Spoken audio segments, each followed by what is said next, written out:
Welcome to week 3 of our 21-day meditation experience. In week 1, we moved into the space where we experienced how hope is real and can be a powerful force to overcome fear and anxiety in certain times. In week 2, we explored the expanse of where hope can take us, and we practiced how, through meditation, we can use hope to create inner strength even during our darkest hours. Everything is better when you share it, so in week 3, we will navigate how we can offer hope and inspire it in others. Let's begin day 15, the inner child reborn. Many years ago, family counselor and author John Bradshaw revealed to our Oprah Show audience this concept of the wounded inner child. I often refer to an exercise he took our audience through. It remains, for me, one of the most transforming moments of my life, really. John said, "We first see the world through the eyes of a little child, and that inner child remains with us throughout our lives, no matter how outwardly grown up and effective we appear to become. If our vulnerable child was hurt, abandoned, shamed, or neglected, that child's grief and anger lives on within us." That is so powerful to know. You see so many adults now acting out the hurt, abandonment, the shame, and neglect that they suffered as children. As the son of an alcoholic, for instance, John's wounds were so profound that he became an alcoholic by the time he was only 13. His inner child exercise was an Oprah Show moment that changed the way I felt about myself and the way I looked at the world. Each time I talk about it, I learn something new, really. He had us imagine peering through the window of our childhood home. You can do this for yourself.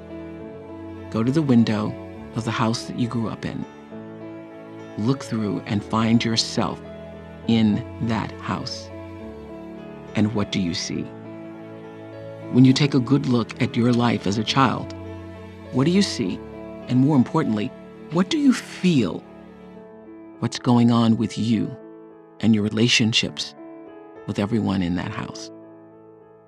What gift did you possess that others may have overlooked or missed? What burdens were you made to carry? What brought you hope? What made you sad? I believe that healing the wounds of the past is one of the most hopeful endeavors we have in our lives. When you rekindle the innocence and hope that precedes pain, you free yourself to truly live more fully in the present. Let's listen to Deepak's insights on the inner child, and then we'll meditate together.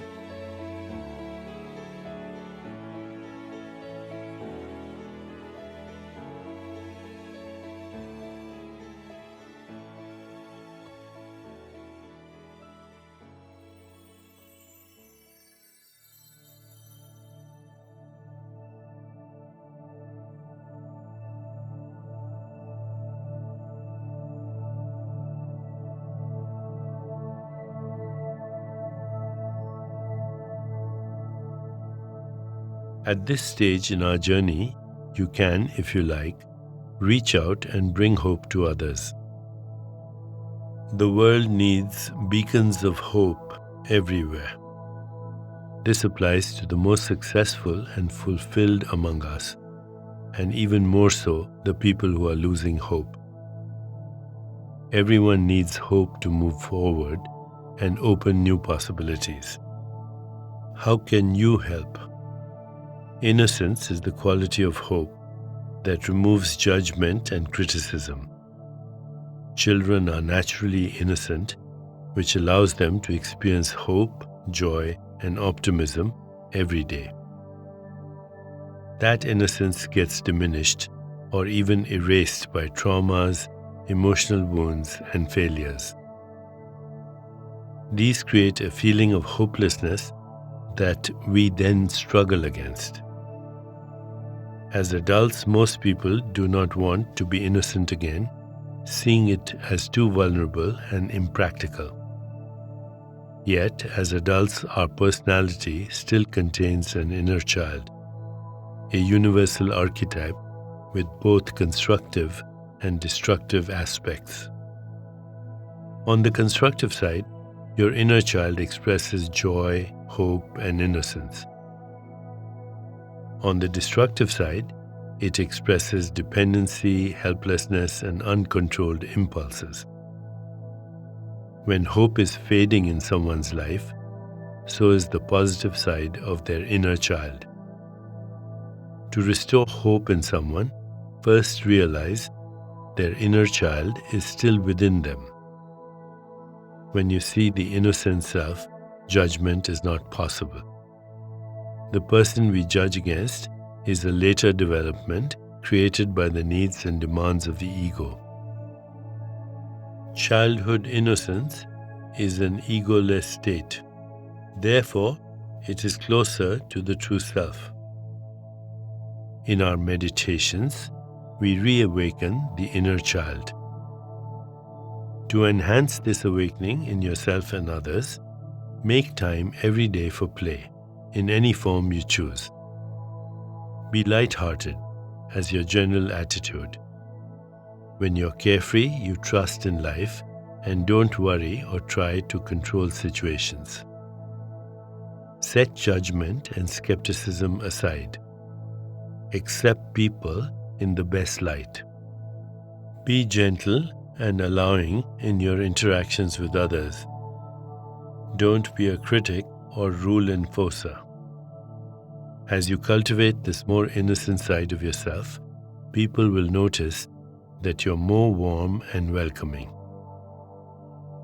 Remember how as a child you were totally absorbed in playing, how you looked with fresh eyes at everything. That freshness and lightheartedness is the basis of hope and still exists inside you right now, ready to be revived. As we prepare to meditate together, let's take a moment to consider our centering thought. I see the hopeful inner child in everyone. I see the hopeful inner child in everyone. Now let's prepare for our meditation. Make yourself comfortable and close your eyes. Begin to be aware of your breath and just breathe, slowly and deeply. With each breath, allow yourself to become more deeply relaxed. Now, gently introduce the mantra, So Hum. So Hum. This mantra means, I am, and connects our awareness to the purity and simplicity of our true self, pure awareness. Repeat it silently to yourself. So Hum. So Hum. So Hum. With each repetition, feel your body, mind, and spirit open into an expanded state of awareness. Whenever you find yourself distracted by thoughts, noises, or physical sensations, simply return your attention to silently repeating the mantra. So Hum. So Hum. So Hum. Please continue with your meditation. I'll mind the time, and you'll hear a soft bell at the beginning and end of the meditation. So Hum.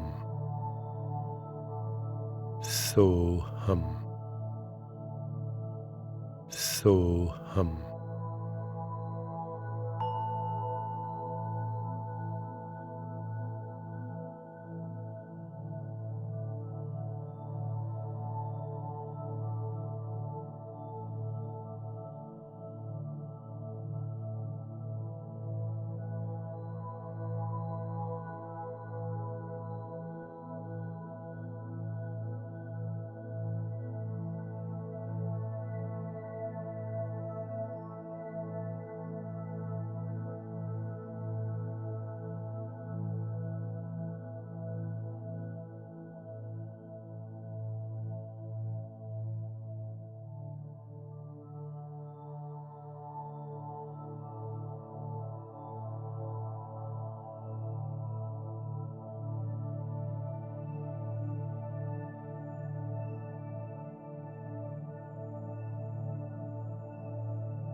It's time to release the mantra.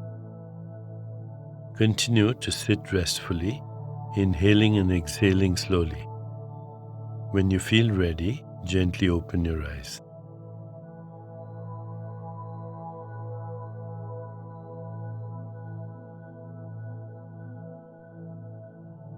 As you continue with your day, contemplate this centering thought.